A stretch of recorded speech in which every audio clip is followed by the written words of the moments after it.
Hi guys, it's Rattlesnake. Welcome back to my channel, and today I thought I would speak about something that's pretty important as a musician. So I've had videos about gigs before. I've taken you with me to a gig and I've shown you what the behind the scenes of that looks like. I've shown the behind the scenes of recording a song in the studio, but I've never shown you what the night before or talked about the night before a gig. So if you can't tell, I've got one tomorrow.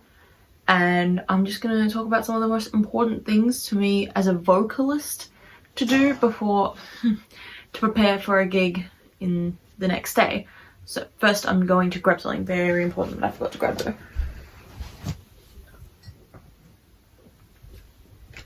This is one that I haven't really done much, but because my brother's been sick, I have decided to make myself a nice cup of, I don't really want to tip it, ginger and apple tea with some honey and some toffee apple syrup because we didn't have any brown sugar and I wanted it to be sweet. Sumi. I know the honey will make it sweet, but like, it's really hot, so.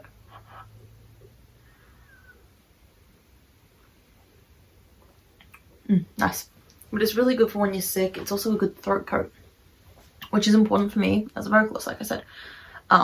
But here's some of the stuff that I do personally to prepare. I talked about some of this in my gig day vlog, but one of the very first things that I need to do the night before is to make sure I have my clothes ready. So I have a few ideas for what I might wear tomorrow night. It's also worth mentioning I've got one on Saturday too. So not only do I have a gig tomorrow, I've also got one on the weekend, meaning I have to prepare two different outfits for the two different things. I'm just gonna shift around so I don't spill. I think I might grab this. Yeah. And like I said, normally I'll go on Pinterest and search for kind of like a theme. I'll look to what I'm doing in the show. So tomorrow's kind of alien themed, so I have a shirt that I think might work for it.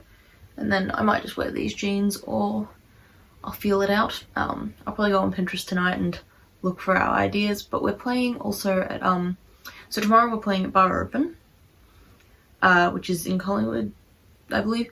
It's where we had our single launch as well as a few other gigs here and there. But then on Saturday, sorry, kept thinking it was Sunday and it's not. On Saturday we're playing at Universe Fest, which is a host of different uni bands. I just got that. Whoops. Sorry, Dylan. I just understood what you were going for there. Anyway, Universe Fest, which has a bunch of different uni bands from all across Melbourne. I think we're the only ones representing JMC. I'm not sure. It's hard to say. But yeah, there's different vibes for each one. The next thing I do is, because I'm, for some reason, in charge of set lists, I make sure to type up the set list and have it printed or ready to print the next day. So I'll probably print it tomorrow because my dad's at work, so I don't have to control all that. Or I might do it tonight. It's hard to say. The other thing I get ready is my makeup bag, which if you saw my previous gig vlog, I forgot to pack. Talked all about it and then I forgot to pack it.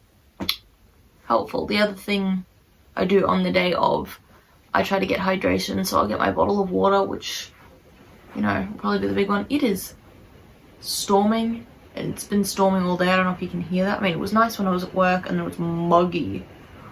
Oh boy, was it muggy. And then when I got to the bus, I forgot my headphones, had to go back to work, go back to the bus, and when I was on the bus home, it started bucketing, and I got home storming. But yeah, off on my little tangent about the weather today. Yeah, so making sure my vocals are all nice and ready. Oh, that is sweet. I know it's the honey. Normally you do this for theatre vocals, but because I'm sorry, my brush rug keeps falling down. Yeah, I'm a trained theatre vocalist, so that's what I normally would do. Or steaming if I was sick, which I always was for some reason. The other things that I like to do, and yeah, besides having everything prepared in your gig bag, knowing which bag you're going to take, it's also important if you're like me and don't drive, or you need to get into the gig early and the person who is driving you, so if you don't have access to a car, is to plan your route ahead of time. So I know when I'm meeting my bandmates, how I'm meeting my bandmates, where I'm meeting them, what time we're going to the place. So what you're doing before the gig essentially is really important. It's just preparing you mentally for when you're on. We're on last with the headliners tomorrow, so that's very exciting. I didn't know we were headlining until last week, so that's fun. I would say another thing to do is like practice all your songs pretty consistently. I know all of my songs in the set. It's very much a set I know very, very well. So it's not a surprise, any of them. But yeah, just making sure you have all of your accessories. If you're the instrumentalist, making sure that your instrument has all of its necessities. So if you're Chris, our guitarist, making sure he has the guitar straps and they're like strapped on properly, his pedals are all charged, his pedal board's ready. If he's bringing his pedal board or his pedals, you know, if you're our bassist, Claudia, making sure their pedals are right and their bass is in tune. You know, if you're Jen, our drummer, making sure you have your drumsticks, you have your cymbals, you have what you need. If the backline is, know what the backline's going to look like. So if you have drums, if you have cymbals, know what you have to bring. Have planned transport for that. Know if you have to bring amps, for example. This is why backline's so important, which is like one of the most essential things you have to know when going into a gig. But if you're like me, if you're like a vocalist, you get to be very lucky and have the, you know, microphones there. I tend to bring mine as well, just to be safe, because you never know. You just don't know when a place might have them or they might not be working, so you need to supply your own. I don't know. Oh, that's really nice. Yeah. I cannot hammer on the importance of being prepared for what you need to bring. Not only that, making sure that you don't have work that day, or if you do, it doesn't like interfere with your gig time.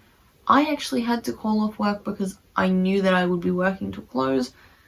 I knew that it would end up interfering with getting to the gig and my set time. Didn't know we were headlining at that point, so I had to call it off, as well as my Saturday shift, because I didn't realize that the gig was on a Saturday. If you're doing a festival as well with multiple bands, making sure you know who's playing with you. The other thing that's really important, if you run your band account, making sure to advertise. I mean, I've been doing, I don't know if anybody follows my TikTok, it's June34, as well as Rattlesnake Zero. I have 2 of them. I haven't really posted on my, this one. I might get back into it. But I've been posting every day drinking water until Kato blows up. But, you know, advertising on your story, on your band's story, on your personal story, telling your friends, making sure you know who's coming to your gig too. If you know it's an under 18s event, trying to prepare your set list for that. But the night before a gig is super important in terms of getting a good amount of sleep. I'll probably try to get to bed early tonight. You know, if you're like me and you have long hair and you know that your gig is early next day, or you might have work, or you might have something on, washing your hair the night before. Preparing stuff in bags so you can grab and go if it's early in the morning, if you have rehearsal, if you have uni, for example. But again, I know I'm repeating myself here. Make sure you know what you're bringing. Just triple check with your bandmates. Who's bringing what? If you aren't the person that brings the set lists, maybe try to tell the person who is bringing the set lists, be like, hey, don't forget to print them out, or don't forget to write them up if you don't have them. That sort of stuff. It's just, yeah, preparation is always key, no matter what event. But knowing what time you're on as well. Planning for any like events in which, you know, bands cancel. It happens all the time. People pull out, set lists get changed, set times get changed. You know, knowing when your doors are is really, really important. Like I said, I like to get a good amount of sleep as well. So I'm on that sound sort of mind of, I know I can perform today. I know that I'm like physically capable of doing this. If you've been unwell, making sure you have been having a lot of rest and drinking a lot of fluids. For vocalists, making sure you rest your voice. So filming a YouTube video the night before. But staying away from people who are sick. My brother, for example, has been sick all week. Like I said in the beginning of the video. But yeah, gig day is important, but the night before is also equally as important. I hope you enjoyed my little rant. I don't think I was very coherent. I've had quite a few shifts no, not quite a few shifts in a row, just I'm a bit tired. I don't know, I've been doing a bunch of stuff lately. I just got used client tickets, yay! But yeah, I might do just like a life update tomorrow. Might show you guys the process for going there. I don't know. I'll see you all when I see you all. I hope you enjoyed. Bye!